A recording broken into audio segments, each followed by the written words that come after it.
जब तक इनका भरोसा नहीं है, जब तक भैया पेपर पे इलेक्शन नहीं होगा। जिस दिन भारत में पेपर से इलेक्शन होना शुरू हो गया, आप यकीन करो भाजपा के पास एक सीट नहीं आएगी, ना एमएलए की आएगी, ना एमपी की आएगी, और इनके नेता को दौड़ा दौड़ा कर पब्लिक ही मार रही होगी। कब तक चलाएंगे? 6 साल हो गए, हिंदू भी पक गए, मुसलमान भी पक गए, कब तक चलाएंगे आप एक ही मुद्दे पे लगातार एक ही एपिसोड? आप 6 साल तक नहीं दिखा सकते। हिंदू, मुस्लिम, गायें, गोबर, मंदिर, मस्जिद, इसके अलावा क्या दिखाया आपने? पूरे भारत को बर्बाद कर दिया। एक बिरयानी बैन करने चले थे, बिरयानी तो आज भी ऐसी खाई जा रही है, आपने आलू बैन कर दिया। तो मंदिर बनने से लोगों को खाना थोड़ी मिलेगा। आप जीडीपी देखिए 26 माइनस हो चुकी है, और ये तो वो माइनस है जो गवर्नमेंट सेक्टर में, जो गवर्नमेंट सेक्टर में नहीं है, अगर उनको भी डाला जाए तो मेरा ख्याल से तो 75 माइनस हो गई होगी हमारी, सारे बेरोजगार हो गए। तो ये तो तभी मंदिर मस्जिद का इशू लेकर आते हैं ना, जहाँ कहीं चुनाव होता है। अब जैसे आप ही देखिए, अभी इनको लग रहा सुशांत सिंह की पतंगे नहीं उड़ा पाए, वो टीआरपी चोर बंदर गोस्वामी नंगा हो गया। अब ये फ्रांस से मुद्दा उठा के लेकर आ रहे हैं कि भाई फ्रांस, भाई तुम्हारा क्या मतलब है फ्रांस का? तुम तो है ना बेगानी शादी में अब्दुल्ला दीवाना।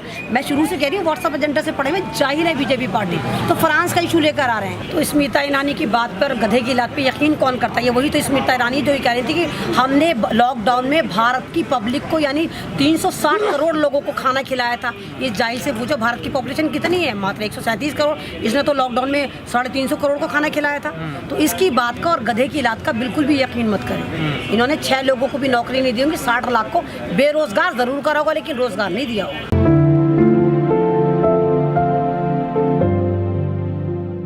भाई मैं तो इस तरह देख रही हूँ कि बिहार में इस वक्त जहाँ तक मेरी अकल काम कर रही है, छोटी सी बुद्धि काम कर रही है, मुझे तो वहाँ पर गठबंधन बनता हुआ नज़र आ रहा है। नीतीश कुमार को वहाँ पर पूरा का पूरा सफाया होता नज़र आ रहा है। सब थोड़ी थोड़ी सीटें लेके शायद बनाएंगे, क्योंकि हिंदू मुस्लिम कार्ड वहाँ पर नहीं चल पाया। बीजेपी का कोई भी विकास वहाँ नहीं चल पाया। इनकी तकरीरें जिस तरह आपने देखा कि हमारे यूपी के जो प्रधानमंत्री समझते वो गए उल्टे पैर भागे, उनको कैसे जलील करा, अंडे जूते क्या क्या उन पर फेंका गया। अब मोदी जी ने रैली करी, मोदी जी की रैली में लोग, उनको दिमाग में इतना उनके अफीम भर देगा सुशांत सिंह वो सुशांत सिंह करते रहे। मालूम है वाजपेयी में लड़ाई हो गई कल, क्या आपस में लड़ बैठे। वो सुशांत सिंह को कह रहे थे, बीजेपी वाले कहते नहीं उठाओ। तो बिहार में तो इनका सुत्ता सूतता हुआ नजर आ रहा है कि बिहार में बीजेपी नहीं आएगा। हाँ, तो जवाब बनता है, क्योंकि वो सारे नौजवान वही हैं जो लॉकडाउन में चल चल के मरे थे, जिनकी फैमिली वो कुछ नहीं भूले, जिनके चप्पल नहीं थे, पैर फटे थे, बच्चे मरे थे, वो नहीं भूले कि इस वाजपेयी सरकार ने हमें सिंगल 1 रुपए का पानी का पाउच नहीं दिया था। तो वो हमें कोरोना वैक्सीनेशन की जो लॉलीपॉप झोला छाप लेकर आई है ना कि कोरोना वैक्सीनेशन फ्री में दूंगी, तो वहाँ पर कोई भी तुरप का इक्का काम नहीं करेगा, सारी सब फेल है, कुछ भी लिया। तो वैक्सीन तो बनी ना, तो फ्री में कहाँ से देंगे? वो तो आप झोला, आप कैसे मीडिया वाले मुझसे सवाल करते हो, उससे जाके करो ना सीतारमन से, झोला छाप से कि तू वैक्सीनेशन कैसे देगी जब नहीं बनी, तो सिर्फ बिहार वालों को क्यों देगी? बिहार वालों को बावला समझ रखा है, शिकारपुर समझ रखा है। तेजस्वी लगते हो रहा है भारी पड़ गया, लेकिन ये तो ईवीएम की सरकार है, कभी कहाँ पे घोटाले करते हैं। क्योंकि जैसे इत्तला मिल रही है कि आरजेडी का बटन ही गायब कर रखा था और जबरदस्ती पकड़ पकड़ के कमल को लगवा रहे हैं मोर। सबसे नाराज है सब, अभी तो निकल कर आए हैं अपनी अम्मा की कोख से, अपनी गुफाओं से। पहले कहाँ थे 5 साल से? कहीं भी सब अब आ रहे हैं तो दौड़ा के मारे, किसी कपड़े फट रहे हैं। अभी आपने देखे वो हमारी जो है, क्योंकि सास भी कभी बहू थी, वो लालटेन का हिसाब मांग रही। कितनी बेशरम औरत है, लालटेन का तू हिसाब मांग रही है। स्मृति ईरानी लालटेन का हिसाब मांग रही कि जब तुमने कहा था तुम 10 लाख को जॉब दोगे तो तुमने 60,000 को दी थी। तो बेशरम बेगैरत, तुम्हारी सरकार ने तो 2 करोड़ को कहा था। उन्हें पूछा अपनी सरकार से, उन्होंने कहा ना 6 लाख को दिया हमने। कहाँ दिया? किसको दिया? आपको दिया, हमें दिया, किसको दिया?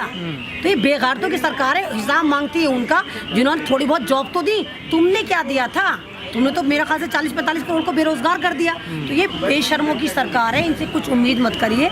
ये तो बहुत झूठे और जुमलाबाज है, ट्यूटरबाज है। तो इस बार बिहार की जनता इन पे चुन चुन के लपाड़े मार रही है और इनके लिए बेइज्जती का दस्तरखान सजा कर बैठी है कि आओ जूते खाओ और जाओ। बिहार का ही चुनाव तय करेगा कि भारत में अब किसकी सत्ता आनी है, बिहार का करेगा। अगर वाकई में बिहार के लोग जो हैं ईमानदारी से वोट करें, शराब पे ना बिके, शबाब पे ना बिके, 500 रुपये पे ना बिके, क्योंकि अगर अच्छा नेता चुनेंगे तो अगली बार यूपी में फिर इनको मजा चखाया जाएगा, फिर बंगाल में मजा चखाया जाएगा, और अगर हमने 3 स्टेटों में इनको मजा चखा दिया तो दिल्ली से इनकी सत्ता उखाड़ के फेंकना बहुत आसान है। सेंटर से इनको उखाड़ फेंकेंगे हम। वोट में ही तब्दील होगी। कोई मोदी जी के वो थोड़ी कि भर भर के गाड़ियां दिल्ली से जा रही हैं, वो तो वहीं के लोकल लोग हैं जो जा रहे हैं वहाँ पर। तो वो उनके अपने, उनको भी यकीन आ गया कि हाँ भाई लालू एक ग्रेट लीडर थे, कुछ भी था, कुछ नहीं दिया था, सिक्योरिटी तो थी, रोजी रोटी तो थी उनके पास। अब बीजेपी सरकार ने मंदिर मस्जिद का मुद्दा देके तुमसे रोजगार भी छीन लिया, आलू भी छीन लिया।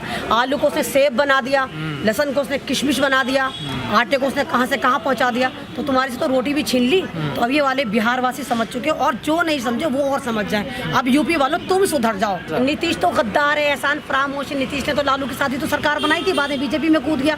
नीतीश की बात का, गधे की लात का भी कोई भरोसा मत करें।